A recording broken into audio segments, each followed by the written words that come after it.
Iran তো ভাই খেলে দিল, সেই খেলা খেলে দিল। ইরানের যে সর্বাধুনিক প্রযুক্তি মিসাইল খুররাম শাহ 4, এর 4টি মিসাইল ইসরায়েলের বিমানবাহী 27 নম্বর স্কোয়াড্রন ঘাঁটিতে 4টা মিসাইল হামলা করেছে এবং বেন গুরিয়ন বিমানবন্দরে এই 4টা মিসাইল দিয়ে হামলা করেছে, যার রেঞ্জ হচ্ছে 1000 থেকে 2000 কিলোমিটার।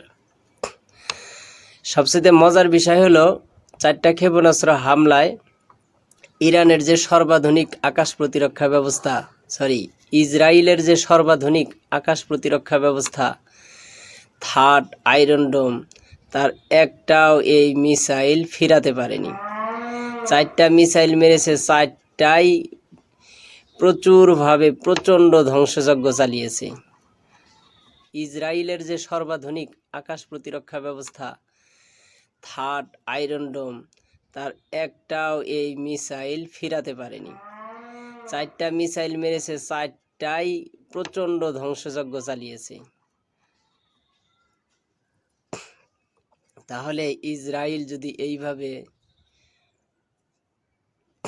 ধ্বংস হতেই থাকে, কি অবস্থাটা হবে? আমার যেটা মনে হচ্ছে, এরকম যদি 1000 ক্ষেপণাস্ত্র ইসরায়েলে ইরান মারে, তাহলে ইসরায়েল আর দাঁড়িয়ে থাকতে পারবে না, কারণ এই মিসাইলগুলো খুবই শক্তিশালী। আর ইসরায়েলের বর্তমান আকাশ প্রতিরক্ষা ব্যবস্থা একদম নড়বড়ে হয়ে গেছে।